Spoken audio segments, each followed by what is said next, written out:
Continuamos con este tema tan importante que la doctora Pamela nos trae para todos nuestros televidentes y tenemos aquí esos expertos realmente enseñando a todos.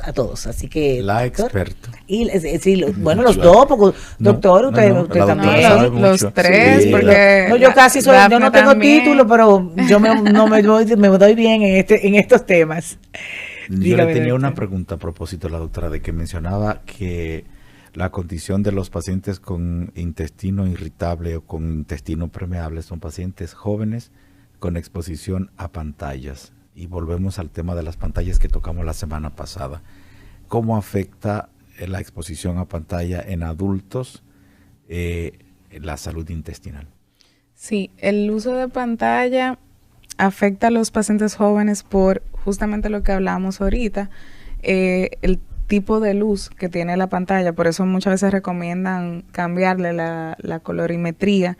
Tiene un efecto a nivel cerebral que va a hacer que el paciente pues se le dispare el cortisol, y el doctor sabe más que yo de cortisol aquí, pero sabemos que es algo que le da un aviso al cuerpo de mira, está pasando algo, estamos en modo alerta, y el cuerpo empieza a actuar como que estamos en modo alerta. Es como, yo escuché un día que decían, es como si se estuviera incendiando una casa, se disparan todos los sensores, pero no hay ninguna casa incendiada. Entonces, que el cuerpo entre en este modo de alerta constante que va a llevar a que el paciente pues no tenga una buena irrigación hacia los intestinos del flujo sanguíneo, porque no lo necesito en ese momento. Entonces voy a tener un paciente que va a tener una función digestiva que no va a estar óptima.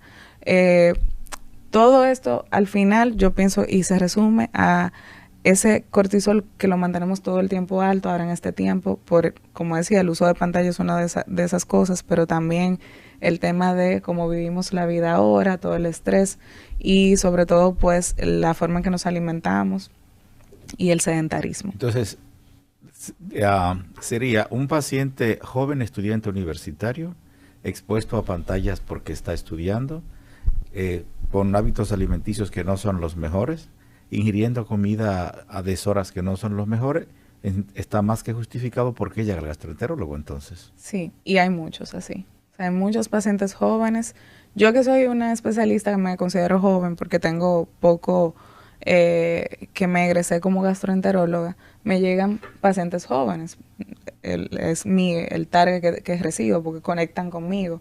Y son pacientes justamente como el doctor describe, pacientes jóvenes que están estudiando o que acaban de salir de la universidad, que están empezando en su trabajo y que yo estoy muy estresada y todo lo que como me cae mal y yo siento que me inflamo y mira como yo tengo la barriga y mi barriga no era así. Entonces, claro que sí, que todo se conecta. Claro, hay enfermedades orgánicas que debemos de investigar. Está la infección por Helicobacter pylori, están las gastritis, ahora por el uso del vape también, que tenemos muchos pacientes jóvenes que usan vape y eso da unas gastritis hemorrágicas increíbles. ¿El vape? ¿Sí? Claro que sí. ¿Por qué? Porque el vape, el paciente todo el tiempo lo está fumando, entonces lo que hace este tipo de aparato, igual que el cigarrillo, por la sustancia que tiene, pues achica los vasos sanguíneos del estómago, entonces no hay una buena irrigación. Entonces son estos pacientes que llegan con úlcera, con gastritis hemorrágica por el consumo excesivo del vape.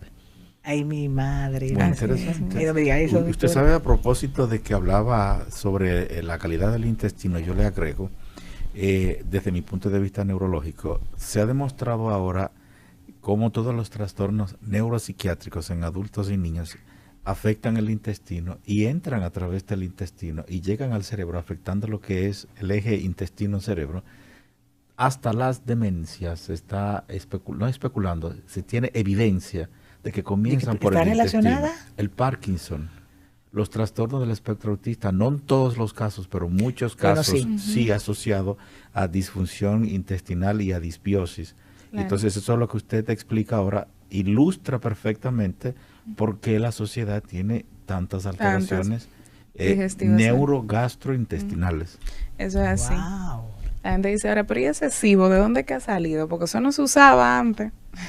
Claro, Sí, también a la propósito. industrialización de los alimentos también ha venido a crear problemas. Nosotros, el pollito nace hoy, mañana no lo estamos comiendo. Sí, entonces, también hay que un dato importante que todo ha sido alterado. No realmente. solamente el pollo, los vegetales que Los tienen vegetales. productos transgénicos, es decir, Esos pesticidas que le ponen a todos esos ya vegetales. muchos no le ponen pesticidas, ¿Y muchos, qué le están poniendo? peor, modifican el gen, la genética de ese vegetal para que no se pudra, para que dure más, para que sea más bonito. Es un ADN nuevo que el intestino ingiere, el intestino lo asimila como un invasor y entonces el intestino se protege de ese invasor y entonces ahí tenemos lo que tenemos. Sí, eso también es algo que no debemos dejar de lado. La industrialización ha venido también a crear mucha enfermedad. O sea que, bueno, aquí seguimos. Aquí seguimos. Bueno, yo quería también hacerle otra pregunta que muchas veces, por ejemplo, nos preguntamos, la colonoscopía. Este estudio que muchas personas tienen ese temor, por ejemplo, yo nunca me he hecho una. Y debería, me imagino que sí, porque ya a mis 50 y pico de años, debería de haberme hecho ya una colonoscopía. Este estudio, ¿a qué edad realmente se recomienda? Dafne. Sí. Esposa de médico. Esposa en casa de médico. herrero, cuchillo de palo, lo sabemos. Sí. Ajá. Bueno, la colonoscopía es un estudio hermosísimo que salva vidas. Hay que saber esto. Se dice, según los gringos, que son, como digo yo, los que más saben, a partir de los 45 años, todo el mundo debe hacerse una colonoscopía preventiva. Yo digo que, y creo que uno debe empezar antes, la cantidad de pacientes jóvenes que tengo con cáncer de colon es alarmante. El cáncer de colon anteriormente era una enfermedad de personas envejecientes. Uno no veía cáncer de colon en pacientes adultos jóvenes. Sin embargo, ahora cada vez son más los casos de pacientes adultos jóvenes que tienen esta enfermedad. Antes era 50 años, ya vamos por 45 y no dudo que en las próximas 30, guías que ¿verdad? vayan a salir siga bajando. De experiencia propia, paciente de 37 sin antecedentes familiares de cáncer de colon. O sea que es importante. Oh, wow. Es Mira, importante realmente hacerlo. sí, uno le corre Importante. y es cierto que salva vidas porque uno entiende que es un estudio que yo creo que en la parte donde tienen que preparar, porque tengo personas que ya se lo han hecho, no, tienes que ponerte, tomar no sé qué, ponerte a dieta con esto, porque debes de hacértelo. Pero sí debemos tomar conciencia. Yo le prometo, doctora, que voy dentro de, ya será el año que viene, ¿verdad? Porque es ahí que está, que uno va posponiendo Uno lo y lo va pospone. posponiendo y no debemos de realmente tomar conciencia de esta parte. Doctor, ¿y usted tiene que agregarle? Sí, las esofagitis por reflujo, doctora, ¿entran dentro de lo que es síndrome de intestino irritable en todos los casos o en ocasiones? No, no entran para nada. Una esofagitis por enfermedad, por reflujo gastroesofágico es una enfermedad orgánica. Tenemos una causa por la cual el esófago está inflamado. Que sí existen las dispepsias funcionales, que son estos pacientes que tienen esos síntomas de tengo acidez, me da dolor, en lo que la gente le dice a la boca del estómago, siento reflujo, pero cuando hacemos endoscopía no hay nada. Hacemos estudios de aliento, no hay nada. Entonces, ahí clasificamos a ese paciente como una dispepsia funcional, no hay una causa orgánica. Entonces, ahí entra el eje cerebro-intestino. Hay una alteración ahí, por lo cual el paciente está percibiendo todos estos síntomas sin ninguna causa orgánica aparente. Pero cuando tenemos una esofagitis, que es la inflamación del esófago, porque hay reflujo, la causa es el reflujo que está inflamando la mucosa, o sea que ahí sí no ¿Y entra síntomas que pueden en nada presentarse funcional. en los adultos con reflujo, esofagitis por reflujo? ¿Se quejan generalmente de qué? Bueno, la enfermedad por reflujo, empezando por ahí, es de las consultas más frecuentes que tenemos en gastroenterología, y es el paciente que va y dice, mira, a mí me sube la comida a la boca, o Y de la siento un nada agrio. vomita y siente esa agrura y que quema. Exactamente. Es decir, es un ácido que realmente quema. Exacto. Y la famosa pirosis, que es ese dolor urente, como caliente que da en el epigastro, en la boca del estómago. Eso es típico de una enfermedad por reflujo. Esto, por ser crónico, entonces inflama la parte final del esófago y entonces los síntomas se pueden ver agravados. El paciente puede presentar dolor de pecho, que no es un síntoma típico de esta enfermedad, pero puede pasar. Hay pacientes que pueden llegar a pensar que están teniendo un infarto agudo al miocardio y no, cuando van le dicen, no, todo bien, eso es reflujo que está acabando con él. También pueden pacientes que llegan al otorrino y no al gastro porque sienten el reflujo es tanto que le llega a la garganta. Son pacientes que pueden estar haciendo inflamación. Y por la nariz. Todo eso, faringitis, laringitis, y es por el tema de reflujo. Significa que los pacientes que tengan faringitis y laringitis y dolor de pecho que no le encuentren ninguna causa orgánica, tienen que ir con el gastroenterólogo. Sí, claro, de hecho los especialistas lo envían, porque realmente está bien establecido. Los otorrinos mandan mucho a los pacientes al gastroenterólogo porque le hacen el estudio, le dicen, no, mira, tú lo que tienes es reflujo, y entonces van luego al gastroenterólogo.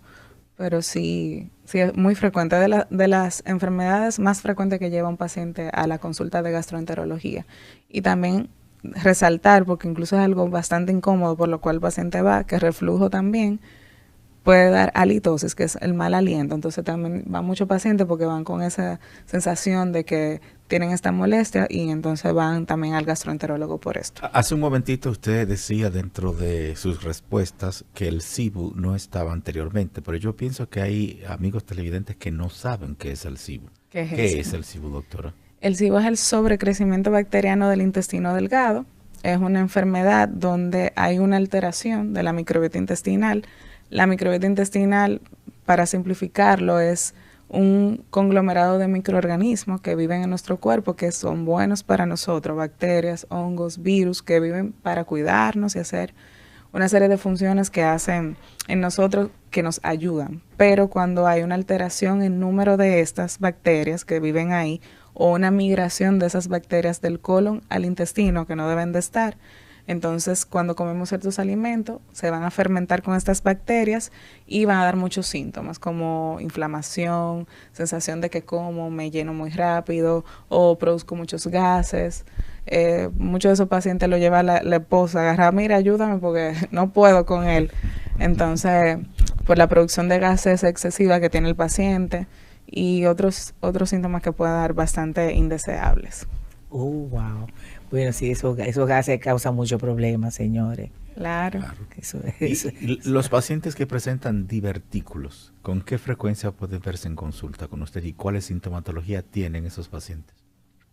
Los divertículos son unas bolsitas que se forman en el colon. Suele ser una enfermedad de gente envejeciente, lo vemos mucho en adultos mayores. Se dice que va asociado mucho al estreñimiento crónico, donde hay una debilidad de la pared del colon. Por eso, cuando uno hace la colon, uno ve un huequito, pero cuando uno ve el colon desde afuera, lo que ve son bolsitas. Entonces, el divertículo por sí solo no causa síntomas. Uno a veces hace una colon y ve, mira, tiene divertículos, no pasa nada. Ahora, si ese divertículo se inflama, puede llevar al paciente a una diverticulitis. Y entonces ahí sí el paciente puede presentar síntomas como dolor en el lado izquierdo, final del estómago, fiebre, malestar general, vómitos, náuseas. Es el lado izquierdo final del estómago. Exactamente. O sea que el dolor no es del estómago, es del colon que está detrás. Yo me confundí, del abdomen. Dije estómago, pero realmente del abdomen en la parte izquierda al final. Porque muchos, no está correcto, yo lo entendí, doctora, perdón. Sí. Porque muchos pacientes dicen, tengo dolor en el estómago, sí, pero es importante lo que usted está diciendo, que a veces no todo dolor en el área del estómago significa que sea el estómago, porque puede ser un divertículo. Yo lo entendí perfectamente. Pero al final del abdomen, ahí siempre donde el dolor tiene ese dolor como exquisito, suele ser por una diverticulitis y se sabe ya que tiene un divertículo porque se hizo una colonoscopía. A veces no saben y se le hace el diagnóstico por tomografía, pero clínicamente sí el paciente tiene dolor. Wow. Y es muy frecuente, realmente. Ahora en Navidad, recomendaciones desde el punto de vista gastroenterológico para tener usted va a espantar mucha gente porque decir, yo ese cerdito no me lo voy a dejar de comer, mi amor. No, hay que comérselo el para cerdito. Tener buena salud. Claro que sí. Ahora en Navidad, en las fiestas pascueras, como decimos nosotros, recomendaciones de gastroenterología: masticar bien los alimentos. Eso es lo primero. Eso es verdad. Se nos olvida que la salud alimentaria empieza por la boca. A veces no masticamos, no nos dedicamos. Y ese pobre estómago sufre tratando de moler todo eso ahí. Masticar y entonces visitar al odontólogo antes, porque si tiene algún problema que es oral, va efectivamente a llevarlo a todo